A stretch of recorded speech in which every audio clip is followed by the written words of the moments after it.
अस्सलाम वालेकुम programmer girls. आज से हमारा न्यू कोर्स स्टार्ट होने लगा है जिसका नाम है practical machine learning using Python. मेरा नाम है तहमीना सईद। मशीन लर्निंग जो है वो बहुत सारी फील्ड में जो है वो यूज़ हो रही है। ये 21st सेंचुरी की जो है वो हॉटेस्ट फील्ड में है, जिस पे जो है बहुत सारा काम हो चुका है। अभी जो बहुत ज़्यादा इस पे काम हो भी रहा है और इन फ्यूचर भी इस पे बहुत ज़्यादा काम होगा। हम देखते हैं कि मशीन लर्निंग की कौन कौन सी एप्लीकेशंस हैं, ऐसी कौन कौन सी फील्ड है जहाँ पे जो है वो मशीन लर्निंग जो है वो यूज़ हो रही है, जिनमें जो है वो सबसे पहले सेल्फ़ ड्राइविंग कार आ जाता है। सेल्फ़ ड्राइविंग कार्स जो हैं इसमें मशीन लर्निंग यूज़ हुई है, जिसमें जो है वो इसको इमेजेस का जो है वो डाटा प्रोवाइड किया गया है, जिसके ऊपर जो है वो सेल्फ़ ड्राइविंग कार जो है वो सारी बेस करती है।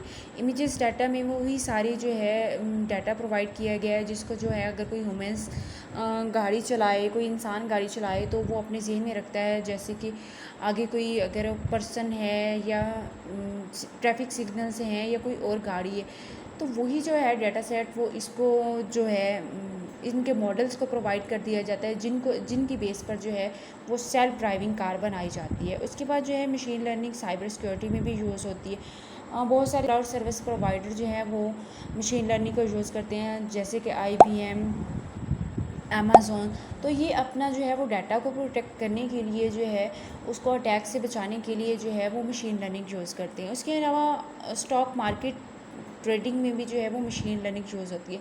स्टॉक डाटा में ट्रेंड्स और पैटर्न्स को मालूम करने के लिए इस्तेमाल होती है, ताकि पता लग सके कि कहाँ पे जो है वो पैसे लगाने चाहिए, कौन सी चीज़ जो है वो कितनी कीमत पर ख़रीदनी चाहिए और कितनी कीमत पर सेल करनी चाहिए। उसके अलावा जो आने वाला टाइम है उसमें जो है किसी चीज़ के जो है कीमत बढ़ने की कितने परसेंट चांसेस हैं, किसी चीज़ की कीमत लॉ होने के जो है वो कितने परसेंट चांसेस है, ये सारी चीज़ें डिटेक्ट करने के लिए जो है वो मशीन लर्निंग जो है वो इस्तेमाल होती है। मेडिकल डायग्नोसिस में भी मशीन लर्निंग इस्तेमाल होती है।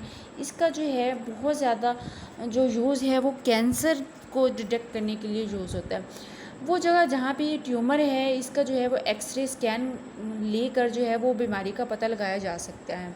उसके बाद जो है अमेज़ॉन स्टोर में जो कि सारी के सारी जो है वो मशीन लर्निंग बेस ही है, उसमें जो है वो सारे के सारा तकरीबन मशीन लर्निंग ही यूज़ हुआ है। एग्रीकल्चर जो है उसमें मशीन लर्निंग का बहुत ज़्यादा रोल्स है। फॉर एग्ज़ाम्पल जो क्रॉप्स हैं डिज़ीज़ को जो है वो डिटेक्ट करने के लिए जो है वो मशीन लर्निंग इस्तेमाल होती है। तो आज हम देखेंगे कि अगर आज के इस जदीद दौर में आपको machine learning, deep learning, data science सीखना है, तो इसके लिए जो है आपको क्या क्या सीखना पड़ेगा, ताकि जो है वो हम अपने कम अज़ कम वक्त में जो है अपने इस टारगेट को अचीव कर सकें। अगर आपने जो है वो डाटा साइंस, मशीन लर्निंग और डीप लर्निंग की फ़ील्ड में एंट्री करना है, तो इस वीडियो को देखने के बाद आपको किसी और वीडियो को देखने की ज़रूरत नहीं पड़ेगी। तो अगर आप अभी जो है वो कोई जॉब कर रहे हैं और आप चाहते हैं कि आप जो है वो इस फील्ड में आए, इस मशीन लर्निंग, डीप लर्निंग की फ़ील्ड में आए, और आपको जो है वो इसका बेसिक नॉलेज जो है वो है what is machine learning, what is deep learning, तो आपने क्या करना है, सिंपली अपना एक रिज्यूमा बनाएं और इसको उनको जो है वो इन वेबसाइट्स पे जो है वो अपलोड कर दें। और जो भी यहाँ पे जो जॉब्स आती हैं, आप उन जॉब्स में जो है वो अप्लाई करना शुरू कर दें और इंटरव्यू के लिए जाना शुरू कर दें। आपने बेसिकली अपने जहन में ये नहीं रखना कि मैंने जो है वो इंटरव्यू क्लियर करना है, मैं फ़ेल ना हो जाऊं। आपने बेसिकली जो है वो प्रैक्टिस के लिए जाना है इस फील्ड की। यानी कि किस तरह की जो है वो जॉब्स आती हैं इस फील्ड में, क्या क्या चीज़ें जो हैं वो होती हैं इनमें, यानी कि आपको जो है वो machine learning, deep learning, artificial intelligence के प्रोफेशनल के साथ काम करना है। आपको पहले दिन ही जो है वो इस पर काम स्टार्ट कर देना है, और साथ साथ जो है वो गूगल पर best interview questions for machine learning, deep learning read करने हैं। पहले तो शायद आपको जो है वो समझ ना आ सके। जैसे जैसे आपकी जो लर्निंग है वो आगे बढ़ेगी, आपको चीज़ों की समझ आना शुरू हो जाएगी। तो देखते हैं कि आपको इस फील्ड में आने के लिए क्या क्या चीज़ें आपको पढ़नी पड़ेंगी। डाटा साइंस की फील्ड में जो सबसे इम्पोर्टेंट चीज़ है वो है math. Machine learning, deep learning, AI, data science का जो बैकबोन है वो है मैथ। वैसे तो पूरी कंप्यूटर की फील्ड ही की बैकबोन जो है वो मैथ है। मैं आपको बताती चलूँ कि मैथ क्यों ज़रूरी है। इस फील्ड में हम जो भी स्टैटिकल एनालिसिस करते हैं, जो भी काम करते हैं, वो मैथ पर डिपेंड करता है। अगर आप किसी प्रोग्रामर से भी पूछेंगे कि मैथ क्यों ज़रूरी है तो शायद इसको भी इतना नहीं पता हो। प्रोग्राम्स में जो फंक्शंस होते हैं, इनमें सारी की सारी मैथ ही इस्तेमाल होती है। इन फंक्शंस को मैथ के फार्मूला को यूज़ करके बिल्ड किया जाता है। सारे के सारे एल्गोरिदम भी मैथ को यूज़ करके बनाए जाते हैं। मैथ के स्टूडेंट को इसलिए जो है वो कंप्यूटर प्रोग्रामिंग का सब्जेक्ट भी पढ़ाया जाता है, क्योंकि उन्होंने जो है वो फार्मूले वगैरह बनाने होते हैं। हम देखेंगे कि मैथ के कौन कौन से important topic machine learning, deep learning और आर्टिफिशियल इंटेलिजेंस में यूज़ होते हैं। स्टैटिक्स क्यों ज़रूरी है? क्योंकि आप नंबर्स के साथ खेलने वाले होते हैं। डाटा में हमारे पास नंबर्स होते हैं, इसलिए जो है वो स्टैटिक्स जो है वो बहुत ज़रूरी है। Then probability. Machine learning, deep learning में हम प्रेडिक्शंस करते हैं कि हमारा आंसर कितने परसेंट जो है वो ठीक है, कितने परसेंट जो है वो गलत है। यानी अगर हमें कोई क्वेश्चन दिया हुआ है जिसमें हमें जो है किसी एक एनिमल की खसूसियात बताई हुई हैं, अब हम जो है वो इसका गेस करते हैं कि जो हमें खसूसियात बताई हुई हैं, ये जो है वो 90% तो जो है वो लगता है कि वो डॉग है और 10% लगता है कि वो कैट है। तो ये बेसिकली जो है वो हम प्रोबेबिलिटी बता रहे होते हैं कि इसके जो है इतने परसेंट चांसेस जो है वो डॉग होने के हैं, इतने परसेंट चांसेस जो है वो कैट होने के हैं। दैन जो है वो लीनियर अलजेब्रा। हमारे पास अगर कोई भी डाटा है, फॉर एग्ज़ाम्पल इमेज का डाटा है, तो पहले इसको हमें नंबर्स की फॉर्म में जो है वो कन्वर्ट करना पड़ेगा। फिर ही मशीन लर्निंग, डीप लर्निंग के एल्गोरिदम इस पर ट्रेन कर पाएंगे। अगर आपके पास डाटा जो है वो रोज़ और कॉलम्स में है, इन पर मैथ के ऑपरेशन जो है वो परफॉर्म करने पड़ेंगे, इनको जो है वो मैट्रिक्स में दिखाने के लिए। इसके लिए आपको लीनियर अलजेब्रा और कैलकुलस आना चाहिए।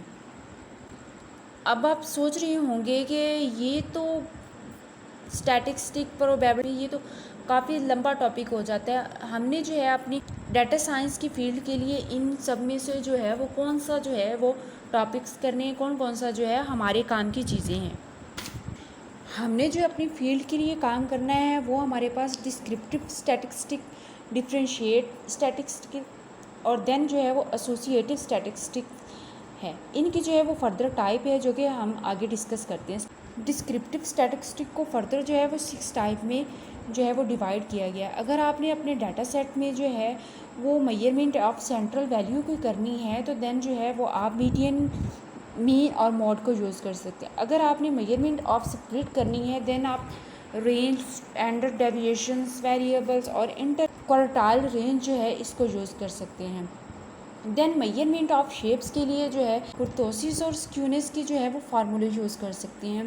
देन स्टैटिकल इंटरफेस के लिए जो है आप जो है वो इंटरफेस वगैरह जो है वो ड्रा कर सकते हैं। देन पैरामीटर्स अगर आपने एस्टिमेट करने हैं तो उसके लिए जो है वो पॉइंट एस्टिमेटेड है और कॉन्फिडेंस इंटरवल जो है इसके जो है वो फार्मूले आप यूज़ कर सकते हैं। देन हाइपोथेसिस टेस्टिंग आ जाता है जिसमें जो है वो हमारे पास बहुत सारी हाइपोथेसिस टेस्टिंग है, जिनमें जो मेन है वो जी टेस्टिंग, ची स्क्वायर्स टेस्टिंग और एफ टेस्टिंग आ जाता है। देन डिफरेंशिएट स्टैटिस्टिक में हमारे पास जो है वो 5 टाइप्स है। 2 sample hypothesis testing, then analysis of covariance और उसके बाद जो है वो multivariate analysis of variance, then multivariate analysis of variance, then multivariate analysis of covariance आ जाता। उसके बाद एसोसिएटिव स्टैटिस्टिक्स है जिसमें जो है वो हम कोरिलेशंस में ये करते हैं, पैरसन्स और स्पेयरमैन और किंडल्स यूज़ होते हैं। उसके बाद जो है अब ये सारे फार्मूले और ये सारी चीज़ें जो है वो कंप्यूटर को डायरेक्ट नहीं बता सकते, उनको समझ में नहीं आएगा। उनको ये सारे फार्मूले और इनकी वर्किंग और कंप्यूटर ने कैसे हमें जो है वो रिज़ल्ट शो करवाने, ये सब कंप्यूटर को बताना पड़ेगा। तो इसके लिए जो है वो प्रोग्रामिंग लैंग्वेज यूज़ करनी पड़ेगी, क्योंकि प्रोग्रामिंग ही कंप्यूटर को समझ आती है।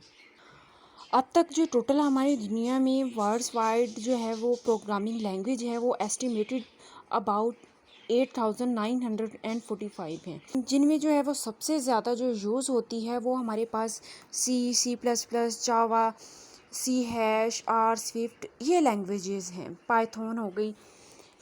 हमें जो है अपनी कंप्यूटर साइंस के लिए, मशीन लर्निंग के लिए जो है वो जिस लैंग्वेज का यूज़ करना पड़ेगा वो है पाइथन और आर प्रोग्रामिंग लैंग्वेज, जिसमें से जो है वो हम पाइथन यूज़ करेंगे क्योंकि ये जो है वो जर्नल पर्पस लैंग्वेज है, जिसको हम यूज़ करके डिफरेंट फील्ड के जो हैं वो प्रॉब्लम सॉल्व कर सकते हैं। पाइथन प्रोग्रामिंग जो है वो इस फील्ड की एक्सपर्ट लैंग्वेज है। इसमें जो है वो ML DLAI प्रॉब्लम्स को सॉल्व करने के लिए जो है वो रिच लाइब्रेरीज़ जो हैं वो मौजूद। उसके अलावा अगर आपको सिर्फ़ और सिर्फ डाटा जो है उसकी एनालिसिस करना है, यानी मेरे डाटा में जो है वो क्या क्या है, क्या क्या चीज़ें इंपॉर्टेंट है और क्या नहीं है, तो आप जो है वो आर को यूज़ कर सकते हैं। जब डेवलपमेंट की बात आती है, डेवलपमेंट की बारी आती है, तो उस वक्त जो है वो पाइथन की ज़रूरत होती है।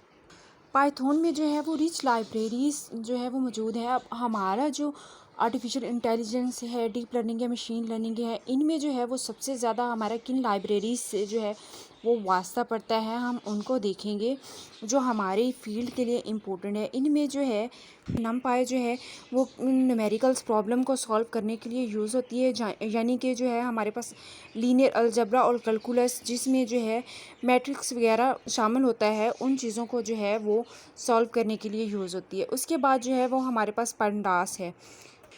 ये प्री प्रोसेसिंग ऑफ डाटा या डाटा के एनालिसिस के लिए जो है वो हम इस लाइब्रेरी का यूज़ करते हैं। इसके बाद जो है वो हमारे पास सीबॉर्न और मैटलैब आ जाती है। ये दोनों जो है वो डाटा की विजुअलाइजेशन का काम करती हैं, यानी नंबर्स में डाटा जो है इसको अगर आप किसी ग्राफ में देखना चाहते हैं तो आप जो है इन लाइब्रेरीज़ का यूज़ कर सकते हैं। देन जो है वो हमारे पास सेकंड लर्न आ जाती है। ML एल्गोरिदम्स को सेकंड लर्न जो है वो लाइब्रेरीज़ की मदद से जो है एक्सेस किया जाता है और उनको यूज़ किया जाता है। यानी ML की सारी जो है वो डेफिनेशंस इन लाइब्रेरी में, जो भी इसमें एल्गोरिदम्स मौजूद हैं, वो इन लाइब्रेरीज़ में जो है वो डिफ़ाइन कर दिया गया है इन एल्गोरिदम्स की डेफिनेशन को। उसके बाद जो है वो टेंसरफ्लो है और केरस है। ये दोनों लाइब्रेरीज़ जो हैं वो डीप लर्निंग के मॉडल्स जो है वो डिप्लॉय करने में यूज़ होती है। अगर आप इन दोनों को यूज़ नहीं करते तो देन जो है वो आप टॉर्च जो है वो यूज़ कर सकते हैं, वो भी इसी मकसद के लिए है। उसके बाद जो है वो हमारे पास ओपन सी आ जाती है। जब आप कंप्यूटर विजन को पढ़ना चाहते हैं, उस पर काम करना चाहते हैं, तो देन जो है ये ओपन सी की लाइब्रेरी यूज़ होती है। देन हमारे पास जो है वो NLTK लाइब्रेरी आ जाती है। जब आप नेचुरल लैंग्वेज में काम करना चाहते हैं, इस फील्ड में जाना चाहते हैं, यानी किसी चैट बोर्ड पे काम करना चाहते हैं, तो आप जो है वो इस लाइब्रेरी को यूज़ कर सकते हैं।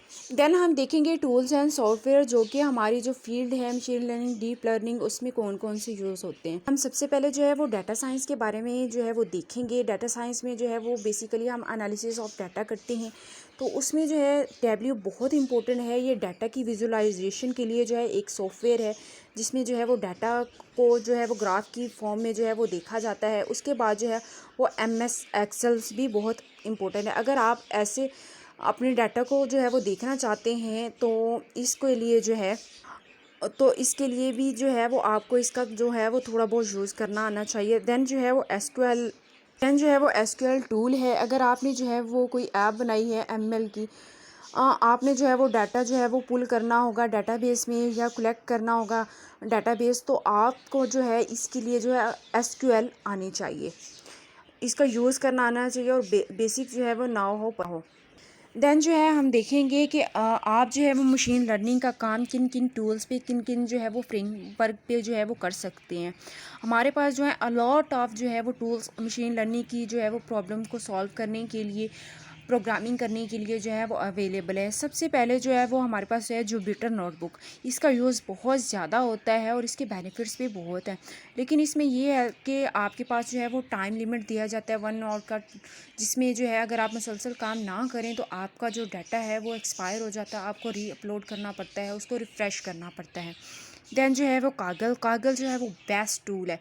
इसमें जो है आपको डाटा सेट भी अवेलेबल होते हैं, प्री जो है वो किसी भी प्रॉब्लम से रिलेटेड कोड भी अवेलेबल होते हैं। तो ये जो है बेस्ट है। हम भी जो है अपना इंस्टार्ट जो है वो काम कागल पे ही करेंगे, क्योंकि हम जो है वो डाटा अपलोडिंग के ये वो जो चीज़ें हैं इन झंझटों में नहीं पड़ना चाहते। उसके बाद हमारे पास जो नेक्स्ट टूल है वो गूगल कोलैब है। ये भी हमारे पास बेस्ट टूल है। ये भी जुपिटर नोटबुक की ही तरह है, बिल्कुल उसी तरह ही काम करती है। थोड़ा बहुत इंटरफेस का जो है वो डिफरेंस है। देन आपके पास जो है माइक्रोसॉफ्ट, उन्होंने भी जो है वो एक फ्रेमवर्क दिया है मशीन लर्निंग की जो है वो प्रॉब्लम्स को सॉल्व करने के लिए, जिसका नाम जो है वो Microsoft Azure machine learning studio है। उसके बाद IBM ने भी एक सॉफ्टवेयर दिया है जिसका नाम IBM वेटसन स्टूडियो है। और इसके अलावा भी जो है वो बहुत सारे टूल्स मौजूद हैं। देन हम देखेंगे कि अगर जो है वो मैंने बताया कि गॉगल्स में जो है वो डाटा सेट अवेलेबल होते हैं, तो अगर जो है आप वहाँ से जो है आपका जो ऐसा कोई डाटा सेट है जिस पे आप काम करना चाहते हैं और वो वहाँ पे अवेलेबल नहीं है, तो उसके अलावा जो है आप अपना डाटा सेट कहाँ कहाँ से जो है वो ढूंढ सकते हैं, कहाँ कहाँ से जो है वो डाउनलोड कर सकते हैं। ये कुछ वेबसाइट्स हैं जिसमें जो है नंबर 1 जो है वो कागल है। तकरीबन कागल पे जो है वो सारे के सारे डाटा सेट अवेलेबल है। आप वहाँ से जो है अपनी जुपिटर नोटबुक को लैब के लिए जो है वो डाटा सेट वहाँ से डाउनलोड भी कर सकते हैं। देन जो है वो UCI मशीन लर्निंग रिपोजिटरी है। ये भी जो है स्टूडेंट हो गए, रिसर्चर हो गए, वो इसको बहुत ज़्यादा प्रेफर करते हैं। यहाँ पे तकरीबन जो है वो हर तरह का जो है आपको डाटा सेट मिल जाता है। Then awesome public data set आ जाते हैं। ये भी एक वेबसाइट है जिसमें बहुत सारे डाटा सेट्स जो हैं वो अवेलेबल हैं। उसके बाद जो है वो data explorer, then data world, Google data set, then Google data set search, makeover Monday. और इसके बाद जो है आपके पास ये वेबसाइट अवेलेबल है आर डाटा सेट्स, जहाँ पे भी जो है वो डाटा सेट्स जो हैं वो अवेलेबल होंगे। उसके बाद लास्ट में जो है हमारे पास वो है यूनाइटेड स्टेट गवर्नमेंट। यहाँ पे भी जो आपको फ्री पब्लिक डाटा सेट जो है अपनी टास्क के लिए, मशीन लर्निंग प्रॉब्लम के लिए जो हैं वो मिल सकते हैं। अब आपको ये जो डाटा सेट्स हैं यहाँ से इन सारी वेबसाइट से जो है वो मुख्तलिफ डिफरेंट फॉर्म में जो है वो मिलेंगी। लाइक इमेजेस की फॉर्म में जो है वो आपका डाटा होगा। इसके अलावा टेक्स्ट की फॉर्म में हो सकता है, ऑडियो की फॉर्म में हो सकता है, समटाइम वीडियोस की फॉर्म में भी होता है, न्यूमेरिक फॉर्म में भी हो सकता है। डिफरेंट टाइप्स का जो है वो आपको डाटा सेट यहाँ पे अवेलेबल होगा इन सारी वेबसाइट्स पे। उसके बाद जो है वो हम देखेंगे कि मशीन लर्निंग के कौन कौन से ऐसे एल्गोरिदम्स हैं जो मोस्ट इम्पोर्टेंट है और बहुत ज़्यादा यूज़ होते हैं। मशीन लर्निंग जो है वो 3 जो है वो मॉड्यूल्स में उसको डिवाइड किया हुआ है। सबसे पहले जो है वो रिग्रेशंस है, देन जो है वो क्लासिफिकेशन, और उसके बाद जो है वो क्लस्टरिंग है। अब ये जो मॉड्यूल्स हैं इनमें जो है वो एल्गोरिदम्स भी हैं, यानी इनके सब टाइप्स हैं। जिसमें रिग्रेशंस के जो हैं वो सबसे ज़्यादा इम्पोर्टेंट और जिनको जो है वो हम अपने कोर्स में डिस्कस करेंगे, वो 3 एल्गोरिदम्स हैं, जिनमें simple linear regressions, multiple linear regressions और रिग्रेशंस ट्री हैं। ये बहुत ज़्यादा यूज़ होते हैं, इन पे बहुत ज़्यादा वर्किंग हो रही है। हम भी अपने जो ये वीडियो ट्यूटोरियल्स हैं इनमें इनको डिस्कस करेंगे। दैन जो है वो क्लासिफिकेशंस के एल्गोरिदम जो है वो कौन कौन से क्लासिफिकेशन के एल्गोरिदम जो है, लॉजिस्टिक रिग्रेशंस आ जाता है, KNN, SVM, multi class prediction और डिसीजन ट्री जो है ये मोस्ट इंपॉर्टेंट क्लासिफिकेशन के एल्गोरिदम्स हैं, जिनको जो है वो हम डिस्कस करेंगे। उसके बाद जो है क्लस्टरिंग के एल्गोरिदम आ जाता है। क्लस्टरिंग में जो है वो सबसे ज़्यादा इंपॉर्टेंट जो एल्गोरिदम है वो के मीन्स क्लस्टरिंग है। इसको हम जो है वो डिटेल से डिस्कस करेंगे। अब सपोज़ करें कि अगर आपके पास जो है वो बहुत बड़े साइज़ में जो है वो डाटा अवेलेबल और उसका साइज़ बहुत बड़ा है, बहुत सारा डाटा है, तो वहाँ पे जो है ML के एल्गोरिदम, मशीन लर्निंग के एल्गोरिदम जो है वो उस वक्त काम करना छोड़ देते हैं, यानी सपोर्ट करना बंद कर देते हैं। वो सही से काम नहीं करते, सही से आंसर नहीं देते। तो इस वक्त जो है वो आपको जो है वो प्रॉब्लम हो जाती है। तो इसके लिए जो है वो डीप लर्निंग के एल्गोरिदम्स आ जाती है, जिनमें जो है थोड़ा सा आपका जो सिस्टम है वो हाई पावर होना चाहिए। और ये जो एल्गोरिदम्स है, डीप लर्निंग एल्गोरिदम, ये लार्ज डाटा सेट जो है वो एक्सेप्ट करते हैं, जिनका साइज़ जो है वो बहुत बड़ा हो जाता है। हम जो है वो डीप लर्निंग को अब देखते हैं। डीप लर्निंग में न्यूरल नेटवर्क का इस्तेमाल होता है। ये बिल्कुल इंसानी दिमाग जैसा होता है। जैसे इनमें जो है इंसानी दिमाग में बिलियंस ऑफ न्यूरॉन्स काम कर रहे होते हैं, जिनकी वजह से हमारा जो भी एक्टिविटीज़ होती हैं हम इनको जो है वो ठीक तरीके से कर पाते हैं। हम किसी भी चीज़ का जो है वो बेस्ट एस्टिमेट लगा सकते हैं। ये जो है आर्टिफिशियल न्यूरल नेटवर्क, ये भी बिल्कुल ऐसे ही काम करते हैं। इसकी इसकी बेस ही जो है वो साइंटिस्ट ने जो है ह्यूमन्स ब्रेन पे रखी है। यानी जिस तरह इंसान का दिमाग काम करता है, बिल्कुल ये भी न्यूरॉन्स को उसी तरह जो है वो साइंटिस्ट ने डिज़ाइन किया, और इसका इस्तेमाल करके हम जो है वो रिग्रेशंस प्रॉब्लम्स को जो है वो सॉल्व कर सकते हैं, क्लासिफिकेशंस प्रॉब्लम को सॉल्व कर सकते हैं। अब डीप लर्निंग में जो है वो मल्टीपल एल्गोरिदम्स हैं, जिनमें जो है वो सबसे पहले आर्टिफिशियल न्यूरल नेटवर्क्स है। ये बिल्कुल सिंपल फॉर्म है इसकी। जो सबसे पहले डिज़ाइन किया गया था न्यूरल नेटवर्क, ये वही है बिल्कुल, आर्टिफिशियल न्यूरल नेटवर्क्स। और उसके बाद जो है वो हमारे पास CNN जो है वो न्यूरल नेटवर्क आ जाता है। ये भी न्यूरल नेटवर्क की ही एक टाइप है, जिसमें जो है इमेज का जो डाटा है उसको हैंडल करने के लिए इस जो है एल्गोरिदम्स को बनाया गया है। स्पेशली जो है ये जस्ट इमेज के लिए ही यूज़ होता है। इमेज डाटा सेट जो हो गया, उसके बाद वीडियो डाटा सेट हो गया। अगर आपने जो है वीडियोस पे काम करना है, इमेजेस पे काम करना है, तो उसके लिए जो है वो CNN जो है वो बेस्ट है। देन जो है वो हमारे पास RNN एल्गोरिदम्स आता है, जिसको हम जो है सिक्वेंशियल डाटा सेट के लिए जो है इस्तेमाल करते हैं। यानी सिक्वेंशियल डाटा सेट को इस्तेमाल करके जो है वो कोई भी जो प्रॉब्लम होती है उसको सॉल्व करते हैं। यानी आप सिक्वेंशियल डाटा सेट को कंसीडर कर सकते हैं, जैसे टाइम सीरीज़ डाटा होता है, तो उस डाटा सेट को जो है हम यूज़ करके जो है वो डिफरेंट प्रॉब्लम्स को सॉल्व कर सकते हैं। इसके अलावा जो है वो टेक्स्ट डाटा सेट को भी इस्तेमाल कर सकते हैं, जो बहुत सारी प्रॉब्लम्स को सॉल्व करने के लिए। यही जो है RNN जो है वो एल्गोरिदम यूज़ करके। देन जो है वो हमारे पास ट्रांसफ़र लर्निंग आ जाता है। इसमें जो है प्री ट्रेन मॉडल का इस्तेमाल करके जो भी हमारे पास जो प्रॉब्लम आती है, इसको आप किस तरह से सॉल्व करते हैं, ये सारी चीज़ें जो है वो देखी जाती हैं। उसके बाद लास्ट वन जो है वो ऑटो इनकोडर, ये भी हमारे पास जो है वो डीप लर्निंग की ही जो है एक एल्गोरिदम्स की टाइप है। अब ये जो डीप लर्निंग के एल्गोरिदम्स हैं, हम इनको जो है वो यूज़ करके जो है वो 2 फील्ड में जा सकते हैं। 2 फील्ड में यानी काम कर सकते हैं। ये फर्दर जो है वो 2 फील्ड में डिवाइड हो जाती है। नंबर 1 पे है हमारा कंप्यूटर विज़न, और सेकंड नंबर पे है natural language process. Computer vision में इसमें जो है हम इमेजेस को वीडियोस पर जो है काम कर रहे होते हैं। यानी जैसे कि हम अपनी आंखों से कोई जो चीज़ देखते हैं और इसके अकॉर्डिंगली जो है वो फिर काम करते हैं, तो ये चीज़ कंप्यूटर को सिखाई जाती है कि उन्होंने जो है वो इमेजेस का अगर डाटा जो है वो कैप्चर किया है, तो उसके अकॉर्डिंगली जो है वो उसको एनालाइज़ करें, अंडरस्टैंड करें ये क्या चीज़ है, उसके अकॉर्डिंगली जो है वो एक्ट करें। अब जो है फर्दर हमारे पास कंप्यूटर विज़न की जो है वो बहुत सारी टेक्निक्स हैं, जिसमें जो है वो चंद एक हमने मोस्ट इम्पोर्टेंट यहाँ पे डिस्कस किए हैं। सबसे पहले जो है ये कंप्यूटर विज़न जो है इमेज क्लासिफिकेशंस में जो है वो यूज़ होता है। इसमें जो है इमेज को क्लासीफाई कर दिया जाता है कि जो इमेज हमारे पास सामने है वो डॉग है, कैट है, क्या है। देन उसके बाद जो है वो ऑब्जेक्ट डिटेक्शंस में यूज़ होता है। इसकी एक टेक्निक है जिसमें जो है वो ऑब्जेक्ट को डिटेक्ट किया जाता है कि कोई चीज़ जो है, अगर फॉर एग्ज़ाम्पल हमारे पास जो ह्यूमन्स है उसका फेस वहाँ पे मौजूद है या नहीं है, कोई ह्यूमन्स वहाँ पे मौजूद है या नहीं है, यानी कि ऑब्जेक्ट को डिटेक्ट किया जाता है। उसके बाद जो है वो सिमेंटिक सेगमेंटेशंस आ जाता है। इसमें जो है हम हर इमेज के अंदर जितने भी हमारे पास ऑब्जेक्ट होते हैं उनको डिवाइड कर दिए जाते हैं। जैसे कि आपके पास इमेजेस यहाँ पे सामने जो है वो शो हो रही है। यहाँ पे देखें कि इस इमेज में जो है वो स्काई को, ट्रीज़ को और ग्रास को और कैट को जो है वो डिफ्रेंशिएट कर जाती है। यानी कि इमेज के जो हर पार्ट है उसको सेपरेट कर दिया जाता है। देन जो है वो हमारे पास जो है वो ऑब्जेक्ट ट्रैकिंग आ जाता है, जिसमें जो है हम बेसिकली जो है वो ऑब्जेक्ट्स को ट्रैक कर रहे होते हैं। और लास्ट वन जो है वो हमारे पास इंस्टेंस सेगमेंटेशंस आ जाता है। इसमें जो है इंस्टेंस में बेसिकली जो ऑब्जेक्ट हम लोग मेजर करना चाहते हैं, लाइक आपके पास यहाँ पे जो है इमेज शो हो रही है, जिसमें जो है वो स्पेशली जो है जस्ट हॉर्स जो नज़र आ रहे हैं उनको जो है वो डिटेक्ट किया गया है। यहाँ पे जो है सेमेंटिक सेगमेंटेशंस की तरह इमेज में जितने भी ऑब्जेक्ट हैं उनको क्लासीफाई नहीं किया, जस्ट जो है वो हॉर्स को जो है वो डिटेक्ट किया और उसको ही क्लासीफाई किया है।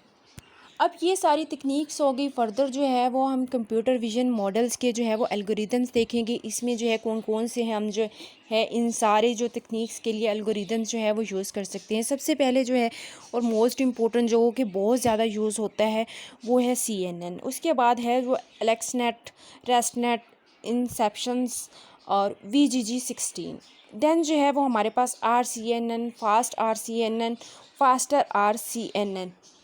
ये देखें आप जो है आप यहाँ पे देख रहे हैं फास्ट RCNN, फास्टर RCNN। इसमें जो है वो अपडेशंस होती है, ये एल्गोरिदम्स अगेन जो है वो रीअरेंज किया जाता है, कुछ चीज़ें जो है वो उनमें अपडेट की जाती है, इसलिए जो है उनके नेम सिमिलरली होती हैं, लेकिन कुछ जो उनकी वर्किंग होती है वो डिफरेंट होती है। डेट्स वाई ये इस तरह के यहाँ पे नेम शो हो रहे हैं। उसके बाद जो है वो मास्क्ड RCNN और RFCN ये एल्गोरिदम्स हैं। और देन हमारे पास जो है वो येलो 1, येलो 2, येलो 3, येलो 4 और येलो 5 यूज़ होते हैं। उसके बाद जो है वो TFOD, SSD और पास GANS, GNNS, विजुअल सर्च ये भी एल्गोरिदम्स है। उसके बाद जो है वो डेक्ट्रॉन्स 2 और इसके अलावा जो है वो बहुत सारे एल्गोरिदम्स जो हैं वो कंप्यूटर विजन में यूज़ होते हैं। उसके बाद जो है वो हम डीप लर्निंग की जो है वो सेकंड फील्ड की तरफ आ जाते हैं, जो कि है नेचुरल लैंग्वेज प्रोसेसिंग। इसमें जो है वो हम टेक्निक्स देखते हैं। सबसे पहली जो टेक्निक्स है वो नेम एंटिटी रिकॉग्नाइजेशन है, देन जो है वो टोकनाइजेशन है, स्ट्रीमिंग एंड लेमेटाइजेशन है, बैग ऑफ वर्ड्स है, natural language generation, sentiment analysis, sentence segmentation. ये सारी जो है इसमें कुछ टेक्निक्स हैं और इनका जो है वो डिफरेंट वर्क है। ये फर्दर जो है हम इस पे जैसे जैसे काम करेंगे तो इनको जो है वो 1 बाय 1 जो है वो डिफ़ाइन करेंगे हम। उसके बाद जो है वो नेचुरल लैंग्वेज में जो मॉडल्स हैं, जो एल्गोरिदम्स हैं, उनको देखते हैं। ये बेसिकली जो है वो डीप लर्निंग का जो है एक फील्ड है, तो इसमें भी जो है वो डीप लर्निंग के ही एल्गोरिदम्स होंगे। जैसे कि हमारे पास जो मोस्ट इंपॉर्टेंट है वो है RNN, और इसके अलावा बहुत सारे जो यहाँ पे स्क्रीन पे डिस्प्ले हो रहे हैं, इसके अलावा भी जो है वो बहुत सारे जो है वो एल्गोरिदम्स यूज़ होते हैं। अब फॉर एग्ज़ाम्पल जो आपने जो है वो मशीन लर्निंग, डीप लर्निंग जो है वो और डाटा साइंस जो है वो सीख लिया, आप इसमें जो है एक्सपर्ट बन गए। अब आपने जो है इससे रिलेटेड कोई एप्लीकेशन बनाई है और आपके जो है वो लोकल होस्ट पे बिल्कुल रन कर रही है, लेकिन जो है आपने जिसके लिए बनाई है, जिस कस्टमर के लिए आप जो है वो उसको भी जो है वो अपना काम शो करवाना चाहते हैं, तो आप कैसे करवाएंगे? आपको जो है वो अपना प्रोजेक्ट जो है वो आपके लोकल होस्ट में पड़ा हुआ है, आपको जो है वो क्लाउड पे अपलोड करना पड़ेगा ताकि जो है वो आप उसकी वर्किंग जो है वो कैसे काम कर रहे हैं, ठीक काम कर रहा है और आपका जो है कस्टमर जो है वो उससे सेटिस्फाइड हो। तो इसके लिए है जो है वो क्लाउड की कुछ जो है बेसिक वेबसाइट्स हैं जिन पे जो है वो आप अपना वो जो प्रोजेक्ट है जो आपने बनाया वो अपलोड करके अपना जो है कस्टमर उसको दिखा सकते हैं। सबसे पहले जो है वो हमारे पास फ्लास्क है, ये बहुत ज़्यादा यूज़ होता है और ये काफ़ी हद तक जो है वो ठीक भी है। उसके अलावा जो है वो गूगल क्लाउड आ गया। उसके बाद जो है वो अमेज़ॉन्स की जो है वो क्लाउड सर्विस प्रोवाइड करता है, जिसमें जो है आप अपना प्रोजेक्ट जो है वो रख के किसी भी कस्टमर को शो करवा सकते हैं। देन जो है वो अज़ोर हो गया, हीरोको हो गया और लास्ट वन जो है वो कागल हो गया। कागल में ये जो है वो बहुत इजी है, बहुत इजी इंटरफेस है इसका। जो है अगर कोई भी ऐसा पर्सन है जिसको ज़्यादा नॉलेज नहीं है तो वो इसको यूज़ करके जो है वो ईज़िली यहाँ पे जो है वो कोड प्रोवाइड किए जाते हैं, कंपटीशंस वगैरह होते हैं, तो आप जो है इसको यूज़ करके जो है वो इजीली अपना जो है प्रोग्राम उसको जो है वो अपनी जो प्रॉब्लम है उसको सॉल्व कर सकते हैं और अपना जो कस्टमर है उसको भी वहाँ से जो है आपका जो एल्गोरिदम्स है उसका मॉडल जो है उसकी जो भी आउटपुट आ रही है आप वहाँ से उसको दिखा सकते हैं। इसके अलावा अगर आपने जो है वो किसी कंपटीशन में हिस्सा लेना चाहते हैं, आप फॉर एग्ज़ाम्पल कोई जॉब नहीं कर रहे जो है आप अभी सीख रहे हैं और आप अपना जो है वो नॉलेज इंक्रीज़ कर रहे हैं, कागल जो है वो आपको ये भी फैसिलिटीज़ प्रोवाइड करता है कि वहाँ पे जो है वो बहुत सारे कंपटीशन जो है वो होते हैं। आपका जो है मशीन लर्निंग से रिलेटेड, डीप लर्निंग से रिलेटेड, डाटा स्ट्रक्चर से रिलेटेड, तो आप जो है वो उसमें भी पार्टिसिपेट कर सकते हैं।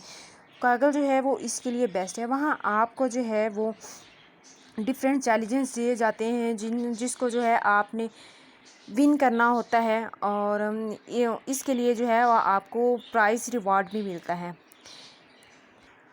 अगर मतलब आपने जो है वो कोई प्रॉब्लम सॉल्व कर ली है तो वहाँ पे जो भी आपने उस प्रॉब्लम का जो है वो सॉल्यूशन निकाला है वो आपको वहाँ पे अपलोड कर देना है और देन जो है वो जिन्होंने कंपटीशन जो है वो ऑर्गेनाइज़ किया होता है वो उस चीज़ को देखते हैं और फिर जो है वो एनालाइज होता है कि आपने जो है वो कंपटीशन विन किया है या नहीं किया, तो उसकी बेस पे जो है वो इसमें बहुत सारे प्राइज़ जो है वो दिए जाते हैं, जिससे जो है वो आपका बहुत अच्छा जो है वो डेली बेसिस पे जो है वो गुजारा हो जाता है। आप अपने जो लाइफ के अखराजात हैं वो इजीली मैनेज कर लेते हैं।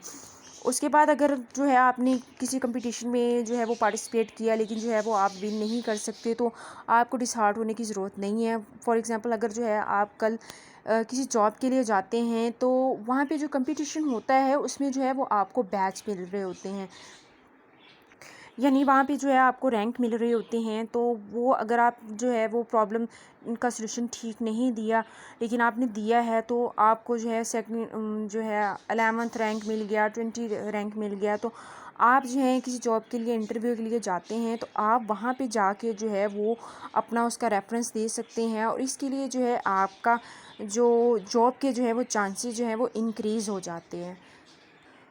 इस चीज़ को भी जो है वो बहुत ज़्यादा देखा जाता है। और लास्ट उसके बाद जो है वो हम देखते हैं कि इसके लिए जो बेस्ट बुक है वो कौन सी है। फॉर एग्ज़ाम्पल अगर आप जो है वो नहीं पढ़ना चाहते, ऑनलाइन वीडियोस वगैरह नहीं देखना चाहते, तो आप जो है वो किसी बुक पे जो है वो जो है अपनी जो है वो बेस बनाना चाहते हैं, तो उसके लिए जो है एक बहुत अच्छी बुक है जिसका नाम है hand on machine learning with scikit learn, Keras and TensorFlow second edition by Aurelien grains.